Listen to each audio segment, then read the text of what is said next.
जय जिनेन्द्र। आगे की क्लास का प्रारंभ करते हैं। तो अभी तक हमने युग किसे कहते हैं, आगमिक आधार से युग कितने वर्ष का है, तिथि की परिभाषा, आगम काल में पक्ष एवं उसका मान, चंद्रमास और नक्षत्र का संबंध, ये सब जान लिया है। अब आज जो हमारा विषय है वो है कि आगम काल में अधिक मास एवं उसकी परिभाषा। अब अधिक मास को भी हम दो तरीके से समझेंगे कि एक उसका जो गणित है वो किस प्रकार आता है, और दूसरा जो है वो उसकी आकाश से संगति किस प्रकार होती है। अब इसी के साथ हम क्या देखेंगे कि पर्व की आराधना कब करनी है, किंतु इसका अलग से विषय है, डिटेलिंग उसका हम अलग से तब करेंगे। बट यहाँ पर क्योंकि हम आगमिक विषय की चर्चा कर रहे हैं तो हम सारा वो सब भी यहीं पे कवर करेंगे। ठीक है, तो आगम काल में अधिक मास एवं उसकी परिभाषा। अब अधिक मास क्या है? तो अधिक मास यहाँ पर जैसे आप देख रहे हैं कि एक सूर्य का जो महीना है उसी के बीच में चंद्र का महीना आ गया। अब हमने ऑलरेडी सूर्य और चंद्र की परिभाषाएं देखी है, सूर्य संवत्सर चंद्र संवत्सर, उसी तरह सूर्य मास और चंद्रमास किस प्रकार आता है। तो सूर्य संवत्सर क्या है? तो सूर्य संवत्सर यही है कि सूर्य आकाश का 30 डिग्री ये जब पूरा करता है वो है सूर्य का एक मास। ऐसे 12 मास पूरा करता है वो सूर्य का संवत्सर। तो टोटल कितना लगता है? तो टोटल लगता है 366 दिन, इसमें से 30.5 दिन लगभग। ठीक है, और यहाँ पर क्या है, यहाँ पर हमने चंद्र संवत्सर की भी बात करी थी कि चंद्र और सूर्य के अंदर जब अंतर आता है पूर्णिमा से पूर्णिमा का, वो आता है 29 32/62 डेज। मतलब यहाँ पर क्लियर है, जैसे कि हम पहले वाली जगह पर जाएंगे तो यहाँ पर काफी ये क्लियर है कि एक है 30.5 दिन और एक है 29 32/62 डेज। मतलब क्या हुआ कि चंद्र का जो महीना है वो थोड़ा सा इससे छोटा हो जाता है। ये जो है ये है 29 32/62, और वहीं पर जो सूर्य का महीना है ये वाला, ये है 30.5 दिन। ठीक है, तो जब ये स्थिति आकाश में होती है तब क्या होता है? तब होता है, तब उस मास को, जो चंद्र का महीना है, उसे कहते हैं अधिक मास। ठीक है, तो ये कब होता है? अब तो ये होता है लगभग हर 2.5 वर्ष में आगम के समय पर। वो क्यों होगा ऐसा? तो उसका ये रीजन है।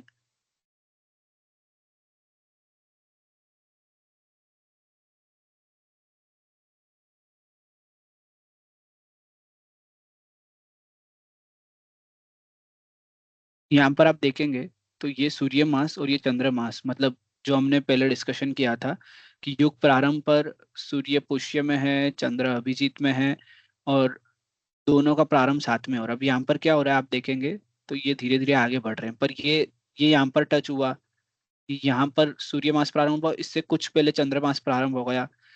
अब ये आगे बढ़ रहा है, पर इसके बीच में, मतलब आप सूर्य मास को जब ध्यान से देखेंगे यहाँ पर, तो सूर्य मास के कहीं ना कहीं बीच में चंद्रमास आता है। अब 2.5 वर्ष के बाद क्या होता है? तो ये आगे बढ़ेगा, 2.5 वर्ष के बाद ये सूर्य का महीना होगा, इसके बीच में चंद्र का एक महीना आ जाएगा। तो ये चंद्र का महीना, ये सूर्य का महीना, तो ये जो महीना हुआ इसको हम बोलते हैं अधिक मास। तो ये हुआ आकाश से उसका संबंध। ठीक है, और ये स्थिति ऑटोमेटिकली उत्पन्न होती है हर 2.5 वर्ष में। इसीलिए आगम के समय पर केवल दो ही अधिक मास थे। तो वो कौन से थे? तो वो थे पोष और आषाढ़। क्योंकि हम लोग श्रावण से जब प्रारंभ कर रहे हैं युग का और संवत्सर का, तो 2.5 वर्ष के बाद आएगा पोष, और फिर उसके 2.5 वर्ष के बाद, मतलब पंचवर्षीय युग जो है, पंचवर्षीय युग के 5वें वर्ष के अंतिम में आएगा आषाढ़। और ये सारी मान्यता किसके अनुसार है? पूर्णिमा के अनुसार, क्योंकि अभी हम किसकी बात कर रहे हैं? आगम की बात कर रहे हैं। ठीक है, तो ये क्लैरिटी रखनी है, क्योंकि अधिक मास का अपना महत्व है। अधिक मास से काफी सारी चीजें जो हमारी, जैसे इसमें आप देखेंगे तो 366 का एक मेरा वर्ष है सूर्य का, इसके सामने मेरा कितना है? 354। ठीक है, तो 354 समथिंग, तो इन दोनों का डिफरेंस जो आया वो कितना आया? लगभग 12। ये करते करते 2.5 वर्ष में कितना आता है? तो वो आता है 29 32/62 एक्यूरेट। यहाँ पर 29 32/62 जो है वो ऐड हो रहा है, और इसके पहले का जो महीना होगा, जैसे पोष था इसके पहले का महीना, तो इसका भी नाम क्या हो जाएगा, पोष हो जाएगा। और अगर इसके पहले का महीना आषाढ़ था, तो उस महीने का नाम भी क्या होगा, आषाढ़ हो जाएगा। तो ये है अधिक मास, और इसका एक विशेष संबंध है आकाश से। वो संबंध ये है कि जो हमारे श्रावण वगैरह जो महीने हैं हमारे चंद्र के, उसका हर सीजन से भी रिलेशन है और हर त्योहार से भी रिलेशन है। तो वही त्योहार उसी सीजन में आए, वही सीजन का जो सिंक्रोनाइजेशन है वो मेंटेन रहे, इसीलिए ये अधिक मास आता है। और अधिक मास क्या करता है, जो भी ये जो डिफरेंसेस आ रहे हैं हमारे सूर्य और चंद्र के बीच में, इसलिए इसको ऑटोमेटिकली अलाइन कर देता है। जैसे हमारा चातुर्मास हर श्रावण से प्रारंभ होता है, तो श्रावण से प्रारंभ होने के कारण क्या होगा कि हर साल श्रावण के आसपास ही वर्षा ऋतु आएगी। तो ये जो बैलेंस होता है वो अधिक मास करता है। अब इसमें आगे बढ़ते हुए जो हमारा एक और टॉपिक है इसी के अंदर, वो है पर्व की आराधना कब करनी। अब ये एक काफी डिटेल टॉपिक है, बट इसका जो हमने आगमिक समय से जो भी चर्चा करी है उससे इसको एक बार हम टच बेस करेंगे, और इसकी अलग से चर्चा फिर से डिटेल में करेंगे। अब पर्व का मतलब क्या है, तो पर्व का मतलब है कि उसको दो भाग, समान भागों में डिवाइड करना। दो अलग समान भागों के अंदर हम कोई चीज को डिवाइड करते हैं, उसकी संधि करते हैं, तो हम उसको बोलते हैं पर्व। तो एक महीना जो है हमारा, वो हम कैसे डिवाइड करते हैं, तो वो हम पक्ष से दो भागों में डिवाइड करते हैं। तो वो क्या होगा, एक तो होगा हमारा कृष्ण पक्ष, एक होगा शुक्ल पक्ष। ठीक है। इसके पश्चात क्या होता है कि पक्ष का जो मध्य है, मतलब वो होगा लगभग अष्टमी। क्यों? क्योंकि हमने देखा कि जो हमारा चंद्र का शेप बन रहा है, वो शेप एग्जैक्टली सेंटर में कब आता है, तो वो आता है लगभग अष्टमी पर। तो यही सब कारण देखते हुए भगवान ने क्या फरमाया है, भगवान ने बताया है कि मूल आगम के अंदर केवल तीन तिथि को काफी महत्व दिया है, वो है अष्टमी, चतुर्दशी और पूर्णिमा। तो ये अष्टमी, चतुर्दशी, पूर्णिमा और अमावस्या, इन तिथियों पर साधक को पोषद आदि करके विशेष आराधना करने को कहा गया है। अब ग्रंथों से बीज, पांचम, आठम, ग्यारस, चौदस, पूर्णिमा, अमावस्या, इन सब की संभावना भी मिलती है कि यहाँ पे आयुष्य बंद हो सकता है। पर अब जो हमने अभी तक समझा, उससे हमें ये निराकरण निकालना है कि हमें पर्व की आराधना कब करनी। तो पर्व की विशेष आराधना तो भगवान ने मूल आगम में अष्टमी, चतुर्दशी, पूर्णिमा, अमावस्या की बताई है। इसके सिवा जो ग्रंथों में दी गई है उस तिथि को भी काफी मान्य किया जाता है। अब यहाँ पर एक नियम हमको समझना पड़ेगा कि पर्व का निर्णय होता कैसे। तो पर्व का निर्णय कैसे होता है, तो कोई एक रेखा होती है, मतलब रेखा यानी क्या हुआ कि एक रेफरेंस हुआ दिन का। ठीक है। कि इस रेफरेंस पर 24 घंटे का दिन है मेरा, 24 घंटे के दिन में एक रेफरेंस मैंने लिया कि ये रेफरेंस पर अगर मेरी तिथि टच होती है, ठीक है, तो ये पूरे दिन की तिथि। क्यों? क्योंकि हम कोई भी आराधना करते हैं, उपवास हो, पोषद हो, या आइम्बिल हो, एकाशना हो, तो वो सूर्य उदय से प्रारंभ करके हम क्या करते हैं, अगले दिन सूर्य उदय तक 24 घंटे तक का पूरा तप करते हैं। अब इसमें कुछ मतांतर आगे हम समझेंगे भी कि ये रेखा कौन सी लेनी, मतलब कई जगह पर मान्यता है सूर्य उदय लेनी, कई जगह पर मान्य है सूर्य अस्त लेनी, पर आगम से कौन सी आती है वो एक अलग टॉपिक है, उसको अलग से समझेंगे। पर अभी के लिए इतना समझना है कि उस पॉइंट को, जिस पॉइंट पे आप डिसाइड करते हैं कि दिन का ये जो मेरा पॉइंट है, अगर इस टाइम पर तिथि होगी तो मैं उस पूरे दिन की वो तिथि लूंगा, उस पॉइंट को हम बोलते हैं रेखा।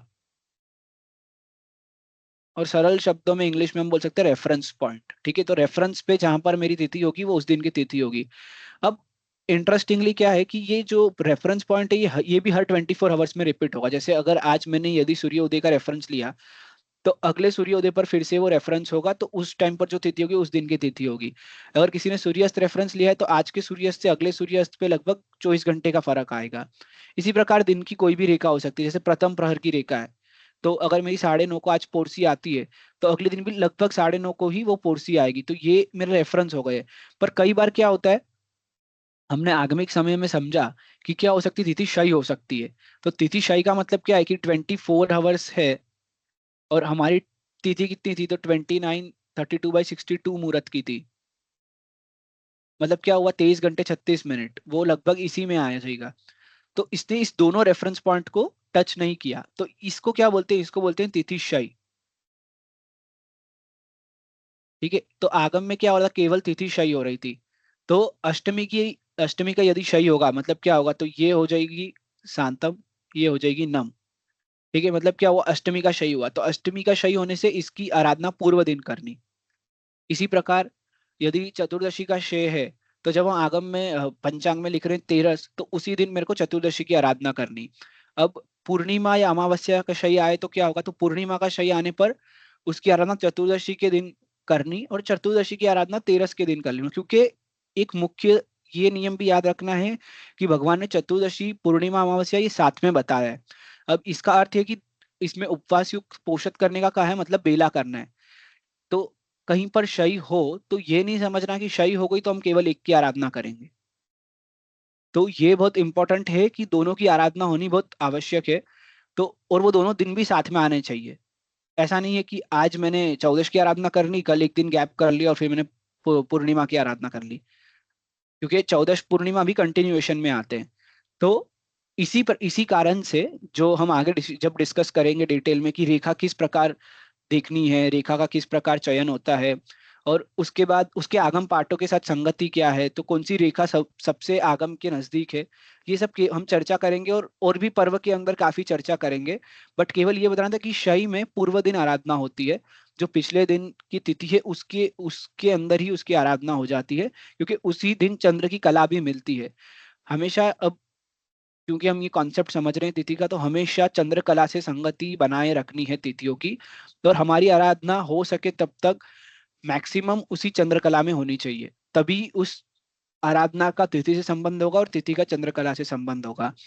तो इसी के साथ हमारा जो मुख्य टॉपिक था आगम से जो हमारी संगति हमको समझनी थी कि कैसे एक एक चीज इसमें यहाँ पर बनती है, पर्व की आराधना किस प्रकार होती है, वो हमने समझ ली। और इसके सिवा जितने भी आगम के समय के टॉपिक थे, हमारे युग किसे कहते हैं और आदि जितने भी सूर्य चंद्र संवत्सर, अ, उसकी कला के साथ संबंध, उसको आगम पाठों से भी समझा हमने, और कुछ जगह पर हमने आकाश का भी रेफरेंस लिया। अब वर्तमान में ये राशियों का उपयोग होता है, आगम में कहीं पर भी राशि नहीं है, ये मैंने पहले भी कहा है। तो ये सारी राशियां जो है, इसके अपने अपने सिंबल है, ये सब इसके मॉडर्न नेम है। इसकी कोई विशेष आवश्यकता नहीं है हमें, पर इसको क्योंकि ये टॉपिक समझ रहे हैं, इसको भी हमें समझना चाहिए। राशि का केवल जो सूर्य संवत्सर से मैंने लिंक बताया था वही है कि हर महीने जो 30 डिग्री का है, उसको हम सूर्य सूर्य जब पार करता है आकाश के 30 डिग्री को, उसको एक राशि बोलते हैं, और सूर्य मास भी बोलते हैं। केवल बस यही संबंध है, परंतु वर्तमान में ये अधिक प्रचलित हो गई है और इसी के आधार पे काफी गणना होती है, इसीलिए इसको भी हमें ध्यान में रखना है। तो इसकी एक जानकारी यहाँ पर दी गई है। तो इसी के साथ आगमिक समय की चर्चा को हम यहीं पर अंत करते हैं। सादर जय जिनेन्द्र।